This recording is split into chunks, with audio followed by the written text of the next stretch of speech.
Also just a bit of frustration, I think, when your team's kind of gone into a little bit of a shooting lull. Been a trying time for Bob Hoffman and his staff. That said, still time. Look, they proved it in the first half, going on an 18-0 run. But they've got to find somebody or a collective group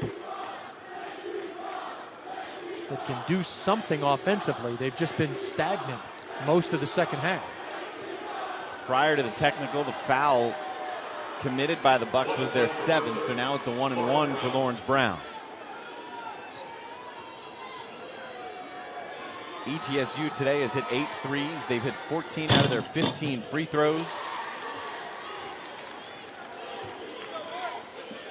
And in a tournament that has seen the first 4 games, 2 yesterday and 2 today, come down to the final moments of the game. 2 of them even decided in overtime. This is the first time you get the sense that down the stretch,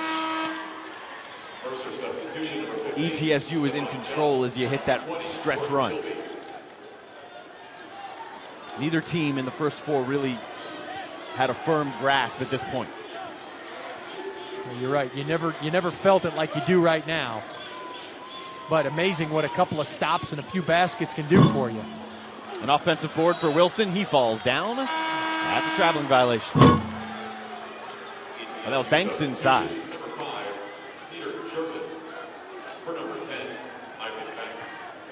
Jerkin comes in on the defensive side, so Banks will take a seat.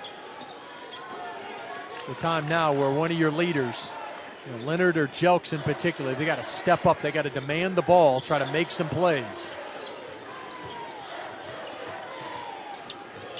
Here's Jelks. He'll try.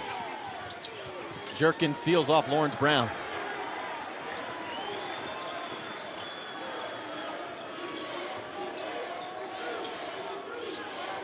Second best regular season in ETSU's Southern Conference history, a very long history. Now that they're back in the league, Jerkin lost the handle and he was fouled, so he'll go to the line. They had 14 wins in the league in the regular season. A win here will give them 6 consecutive wins overall. And it's because of guys like Jerkin who have improved their play down the stretch. Jerkin, Bello, Bradford, that they have hit their stride. Yep. Well, they've done it a number of ways. They've won their home games. They won 13 out of 15 at home.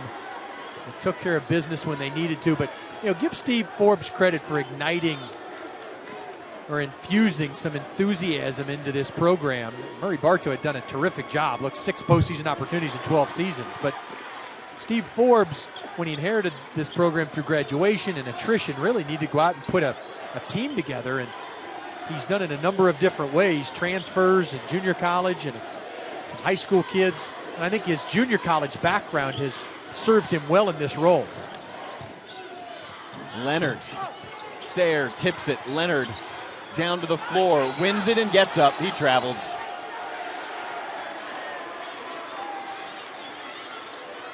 He doesn't want to let go of the ball. Just instinctively, he wanted to go put the ball back in the rim, but you can't get off the floor like that. It's a travel. The junior college background for Forbes, it doesn't just help him put a team together with transfers. It helps him mesh that team together. That's not easy to do. No, it's not at all. Bradford looking for Jerkin, gives it back over to the Bears. He's also been around some good basketball coaches. He spent 5 years with Bruce Pearl at Tennessee, a couple of years with Greg Marshall at Wichita State. These guys know how to build programs, sustain programs, market programs.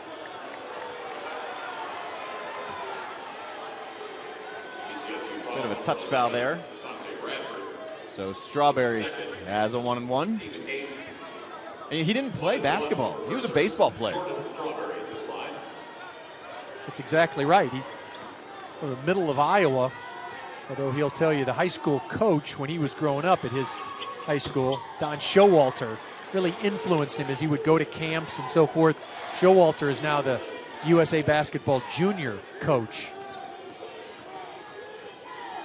Very well thought of.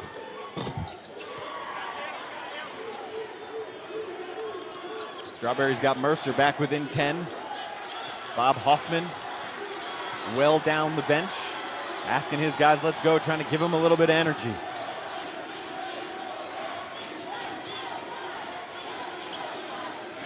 Petey McLean wants that lob in there to Jerkin. Jelk's doing everything he can to front him. Well, Jerkin's got to watch he doesn't get 3 seconds. He's camped out in there a couple of times this possession. Jelks will foul Cromer with 4 on the shot clock.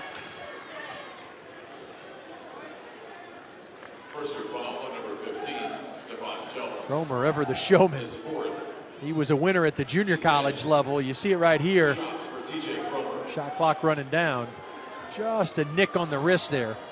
And Cromer came to ETSU with assistant coach Brian Collins, who was his coach at Columbia State in Tennessee. And they've got another year with Cromer. He's a junior eligibility-wise, and he was a second-team all-conference selection. In his first Southern Conference tournament, he made noise early, and he's helping ETSU solidify their hold on the game here late. He's got 17, that's a game high. Finally a bucket for Leonard, his first since that jam, 18 points for him. Not necessarily his strength, but a nice pull-up. He knew he couldn't get all the way to the rim. He's going to have to start doing that if McLean stays in front of him. Mismatch down low now, Philip Leonard with Jerkin.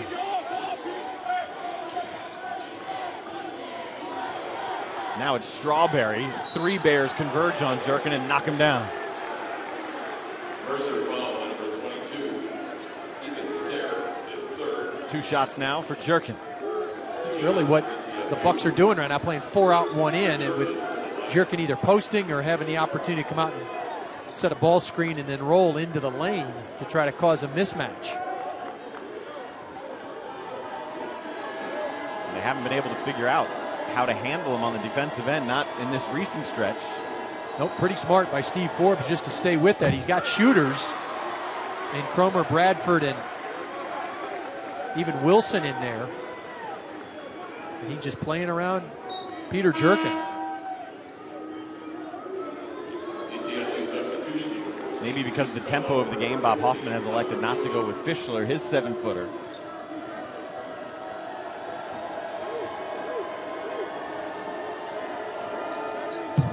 Able to crouch nice and low for the 7-footer. That's a good looking stroke. It certainly is.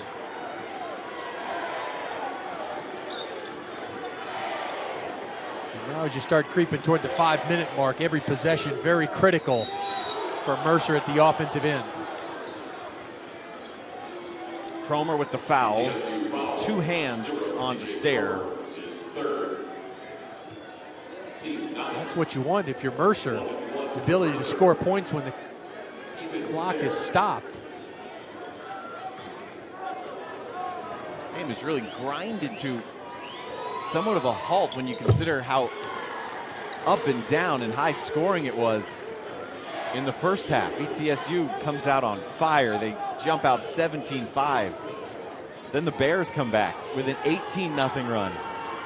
You got the sense this one was going to be first and 90. Stair doesn't have the follow after that missed free throw. And then in the second half, it just became more of a grinded out. It was a game of runs in the first half, and you're right, but I think Bob Hoffman is okay if it becomes a little bit of a grind here. Steve Forbes wants him to take it back out and reset, so TJ Cromer will. Brown switches out on him. They lob it inside. It was too low. Knocked back out to Petey McLean. That's not a great 3-point shooter. It's only his 7th of the year. They want to look at it again, though. The signal being given right now by Barry Mathis, so they'll check on this at the break, whether it was a 2 or a 3.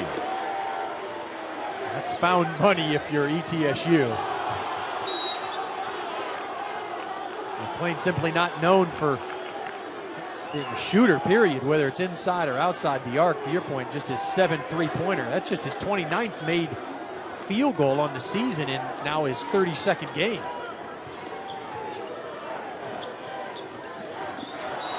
Leonard can't handle the handoff. The Bears turn it over. ETSU's 13-point lead ties its largest of the day. As physically imposing as Leonard is for a guard, you just sense there's some tiredness in there. Mentally, physically, it's been hard for him. Hoffman almost left Leonard on the floor.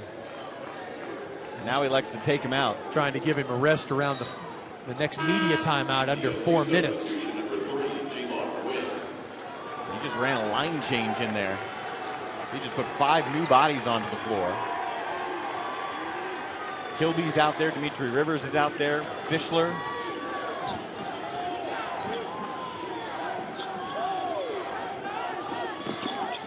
Even more. Gwynn hits the 3.